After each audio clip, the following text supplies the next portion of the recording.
Hey guys, what is going on? Once again, this is the Club with the Man, 1993, coming at you for episode number 32 of the Royal Rumble Retro Recap and Review series, as we are now adding on a little bit different, of course, to this retro review series as well, as of course we talk about the first ever Women's Royal Rumble match that, of course, took place last year. Again, I am adding this on, of course, to the retro recap and review series of all the Royal Rumble matches that I will be sure to update every year as long as I am active on this channel, of course. So, as I mentioned, also in the men's Rumble review, I will not be doing the greatest Royal Rumble because that does not count. It did nothing for anyone, so we're getting out of this one. This Rumble, though, we'll talk about because watching it a second time, I feel different about it than I did last year this time. Last year, again, I think the problem was this match, I mean, although it was a history-making moment, and I get what happened after the match, was probably the best way to top off the show, I just felt with the card structure of the show, this match should not have been the main event. I still feel the men's Rumble match should be the main event. Because let's be real. The 2018 Royal Rumble pay-per-view was a average to decent show, I say, because the undercard did not really deliver. Like the AJ Styles and Sami Zayn Kevin Owens match was okay. The SmackDown Tag Team 2 out 3 Falls match could have been better. The Red match was great. I mean, I love that match. The Raw Tag Title match was kind of meh. It wasn't really that great. Of course, the Universal title match I didn't really enjoy at all. So I kind of went into this match with a little bit of a bad taste. And another thing about this match also, you see, watching it again, I get it. This was a big moment for women in history. So, obviously they're going to have 30 people in it to celebrate it. They brought back, I gotta say, maybe 10, inactive wrestlers, or Hall of Famers, or people who just retired and moved on or whatnot, or even stuff like, Nikki Bella and Brie Bella, who just, aren't around that often at all, although Brie kind of came out of retirement in this match. And only 2 from NXT, which I get it, but same time, I feel like having a lot of them at once, and the one that was only able to survive the longest was Michelle McCool with 8.5 minutes. It kind of hurt the depth a little bit of this match, still, in my opinion. So, I understand it. I respect what they tried to come across here. But to me, it was just a decent match, I gotta say. It didn't hit, the big, the high note that I thought. And the other thing, too, was this match was just so predictable. You knew who was going to win. And sometimes there is a predictable match, usually, which is okay, but, still make it feel special. There were still some good moments in this match. I think last year I gave this Rumble match a C- when I did my Royal Rumble review, of the whole show. I think I gave this match a C-. I'm going to give it a little bit higher than what I gave last time. I still wasn't the biggest fan of watching it a second time, but I think it was still passable. It still had some moments there, but I feel like, they could have done a little bit more with this, I feel, in some ways as well. But once again, that's just my opinion. They could have had a few more people from NXT, I feel.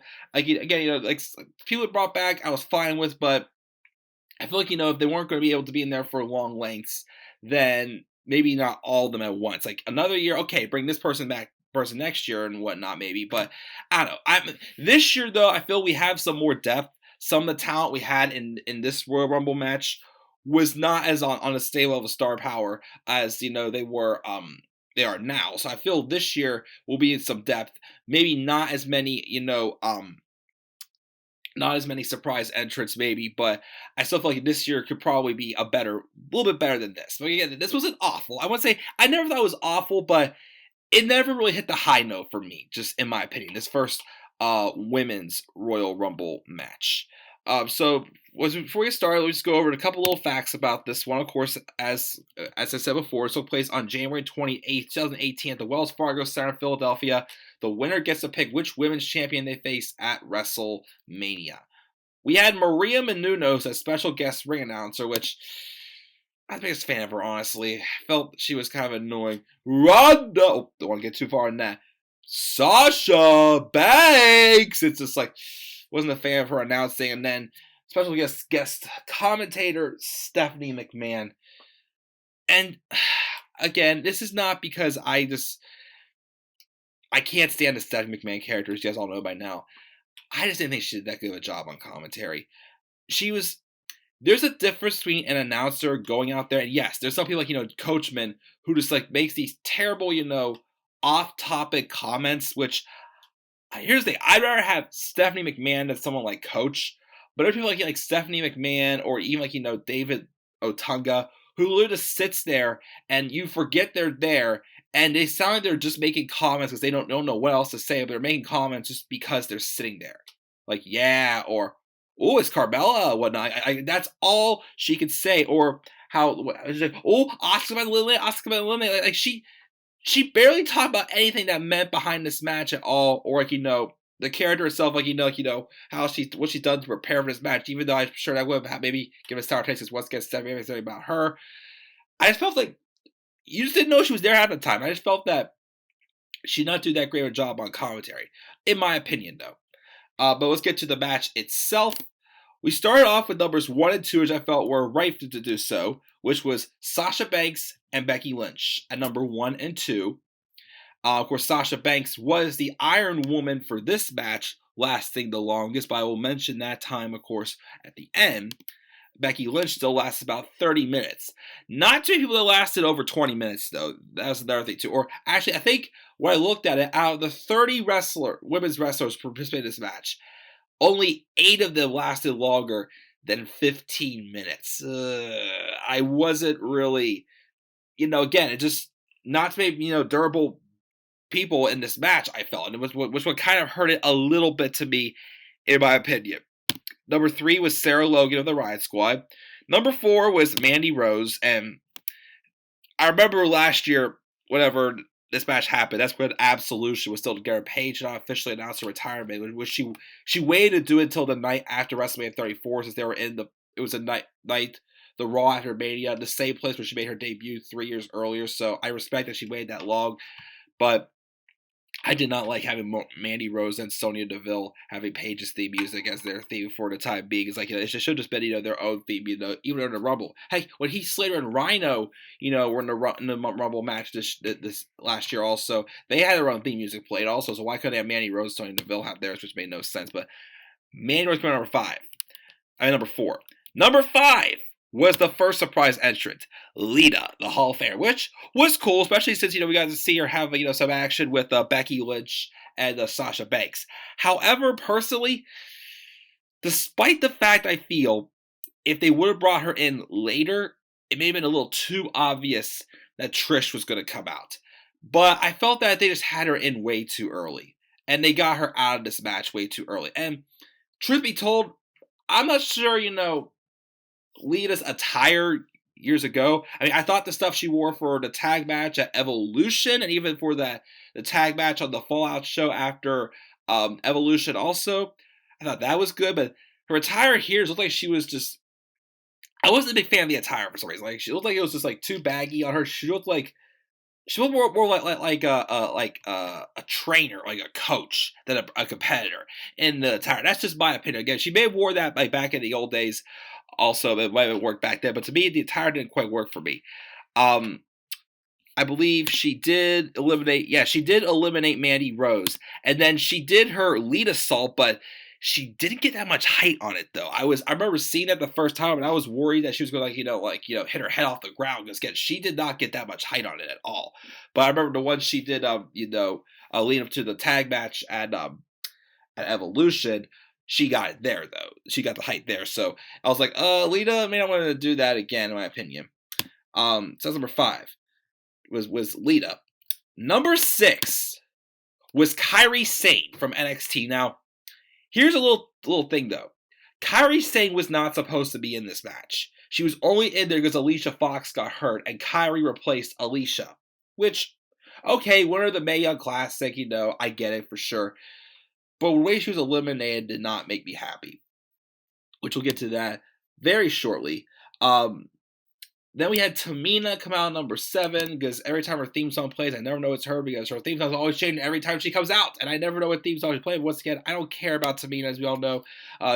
She was eliminated by Lita, and as soon as Lita eliminated Tamina, Becky Lynch eliminated Lita. So, okay, I was cool with Becky eliminating her, but same time again, you kind of got her out kind of quickly. Like you could have like kept her a little, like kind of let kept Martin later. I mean, again, I get it. They wanted to space out her and Trish. Although once again, wouldn't you want to see Lita and Trish have a showdown? With it kind of, being kind of bringing back, women's history, bringing this involved in it also. Like this whole match felt like it was history being brought together and, look back on. And I felt like that was like a big moment. So like the positioning of Lita was something that also kind of hurt me with this match also. So Lita got eliminated by Becky, who was not the man at this time. But then we got Dana Brooke coming as number 8. Y'all know I'm not a fan of Dana Brooke at all whatsoever. And who does Dana Brooke eliminate? Kairi Sane.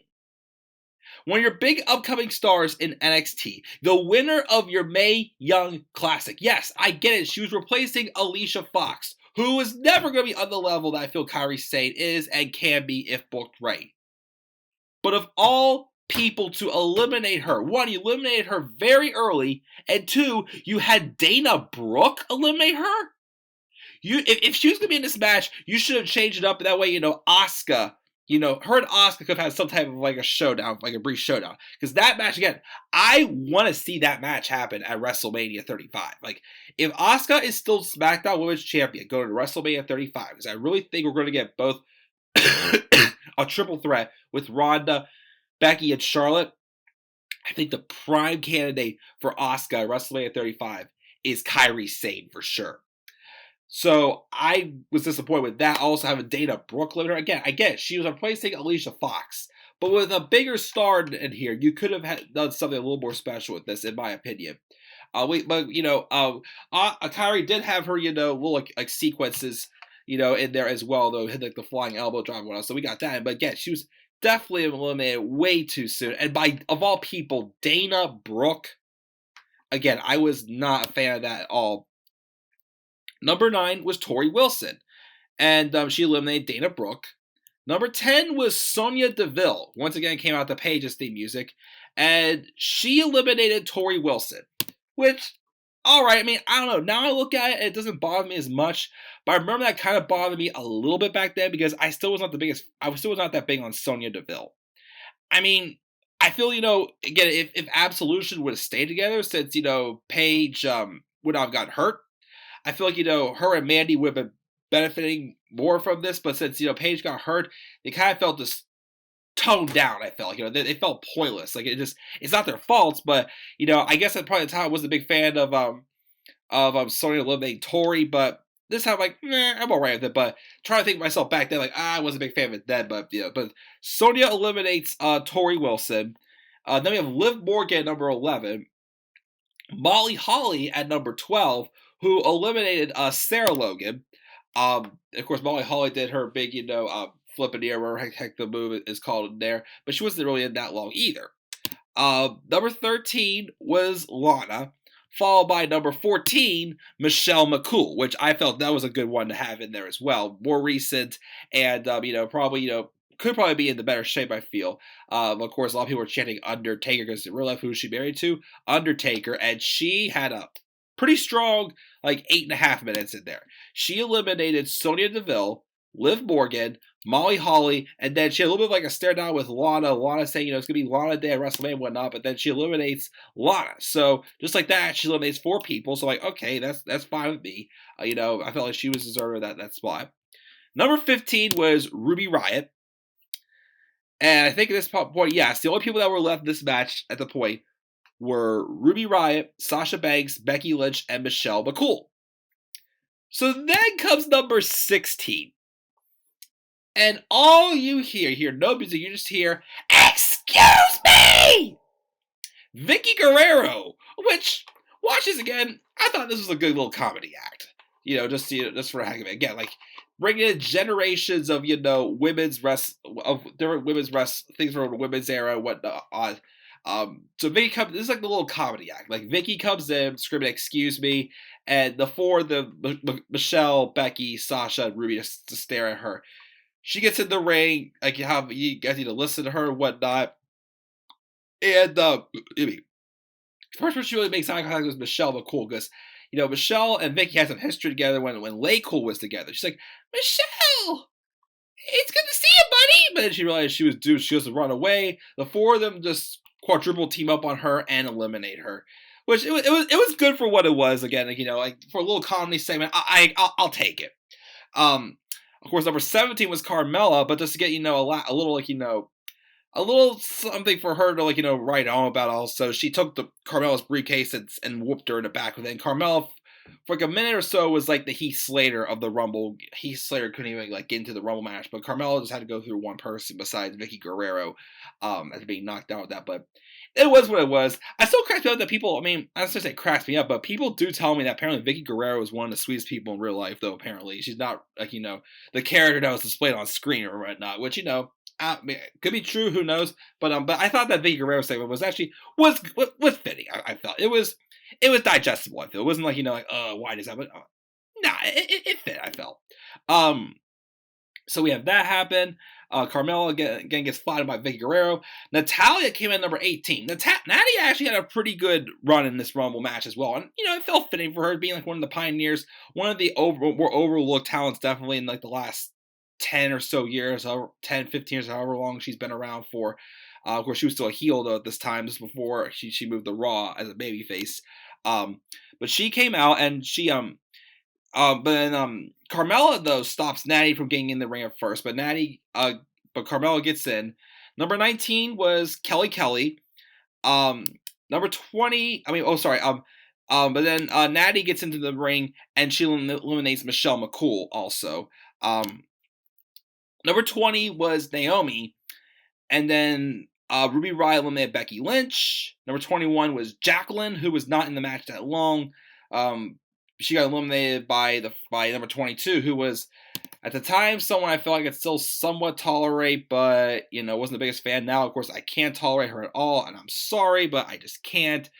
Nia Jax got number 22 and just wrecked house. She eliminated Jacqueline, she eliminated Kelly, and then she even eliminated Ruby Riot.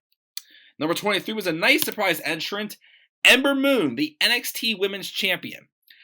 She came out, of course, as I mentioned back in the men's Royal Rumble match when Adam Cole came out, all taped up, selling his injuries from the Extreme Rules match at the night before a takeover Philadelphia. Ember Moon selling the arm injury that Shayna Baszler gave her the night before. So she had that all taped up. So she obviously wasn't 100% clear to compete kayfabe wise. So she got in there. Mostly had just a brawl with a brawl with Nia Jax before she kind of got taken out, but she went underneath the ring. Everyone was laid outside for the most part, which was when Naomi got some offense in on Nia Jax. And Nia tries to throw out Naomi, but of course, there's got to be someone to be the Kofi Kingston of the Women's Royal Rumble, if you know what I mean. And who better so than Naomi?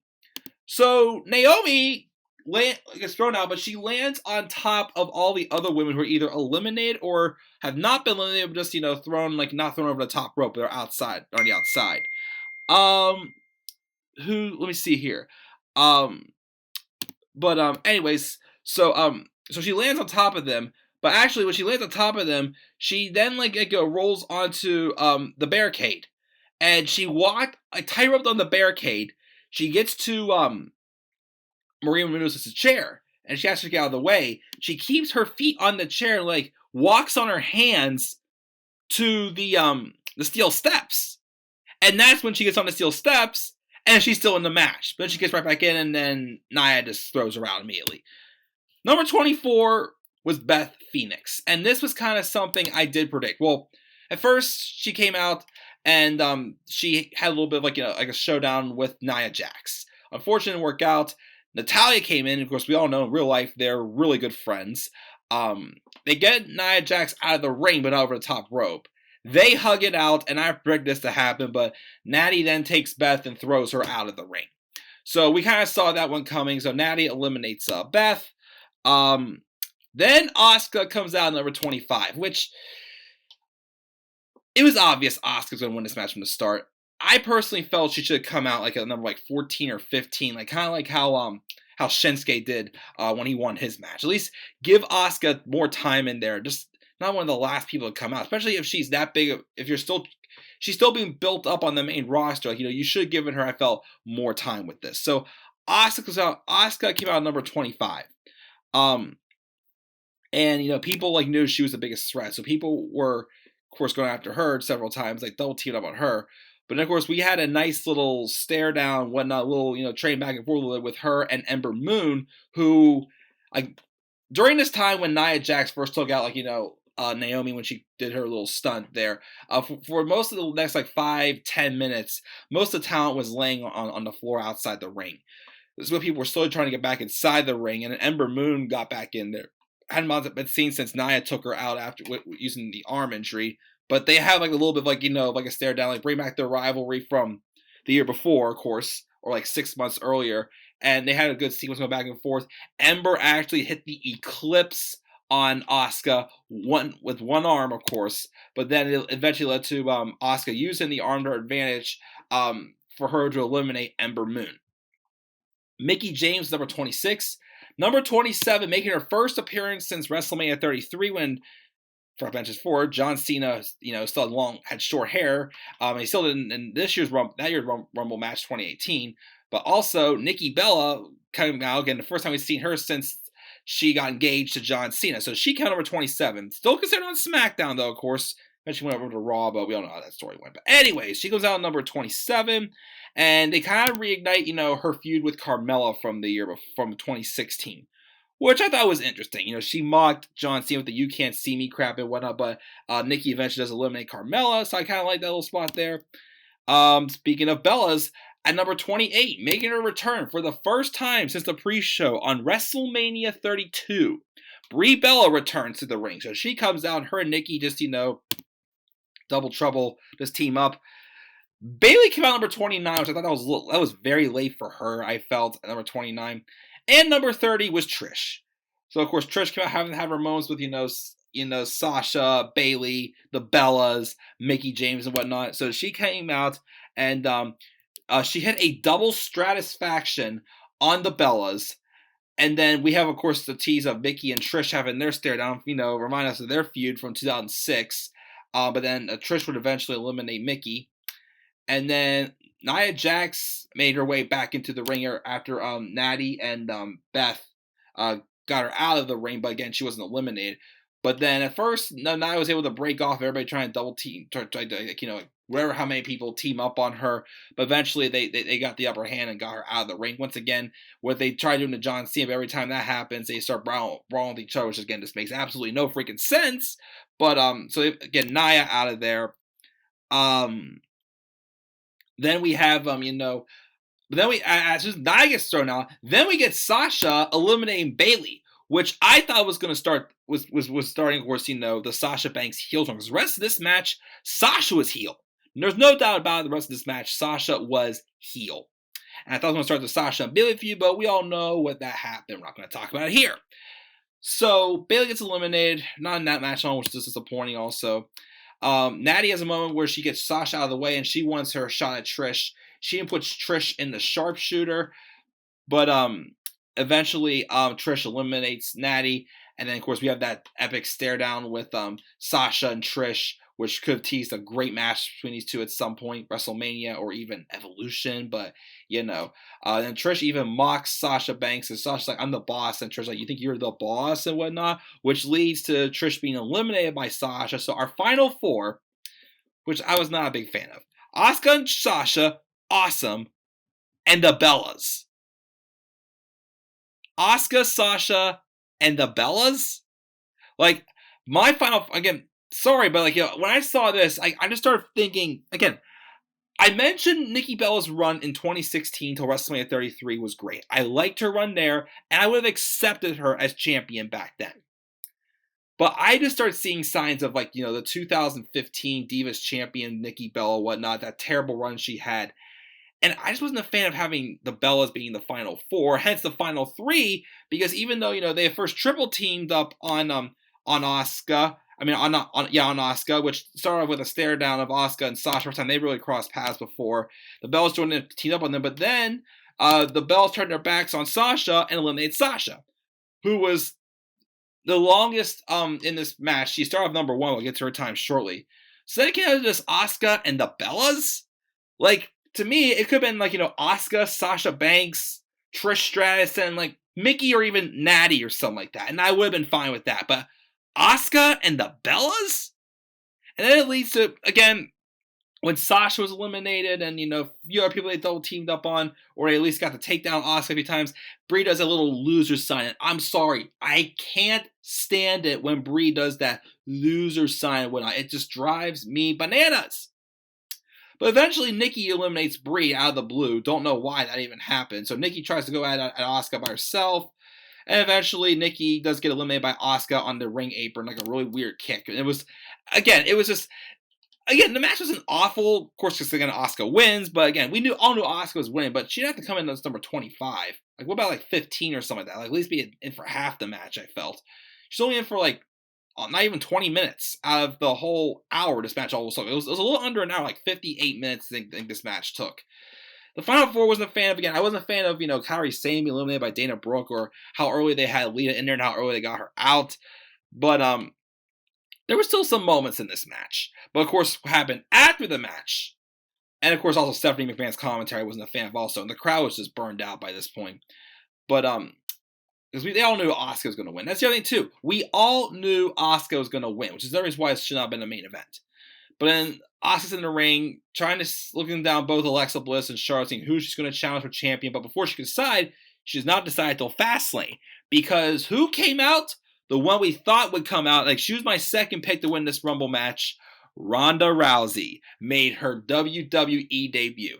And yes, it was awesome to see her come out. Yes, she was smiling, happy to be there. But it was still an awkward segment. I mean, all she was doing was point at the WrestleMania sign, which just was awkward. Like, why are you telling, the women's wrestlers are going to WrestleMania? You should have been like, I'm going to prove I belong here at WrestleMania or something like that instead. But I thought they were teasing a women's title match with like Charlotte and Ronda for Mania, or they were starting to build for Asuka and Ronda or WrestleMania 35.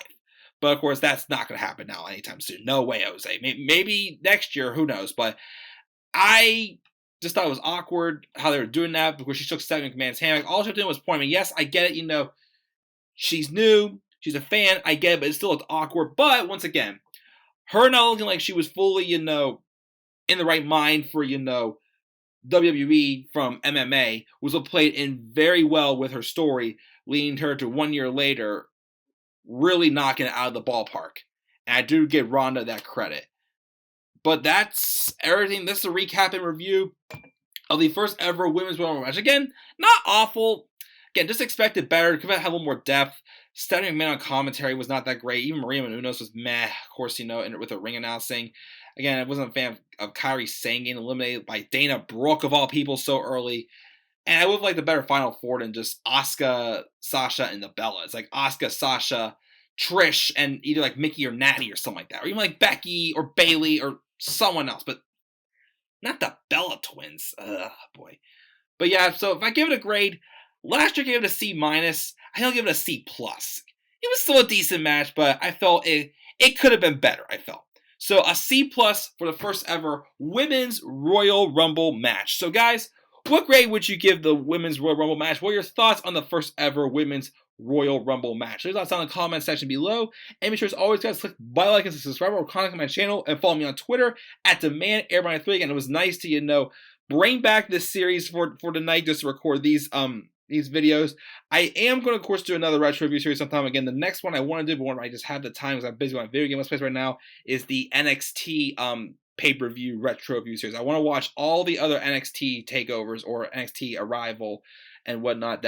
All those NXT specials that I've never been able to watch or have watched but haven't reviewed on this channel. So we're going to do that probably next. Not sure when it's going to happen, but it will happen sometime this year, guys. I can guarantee you that.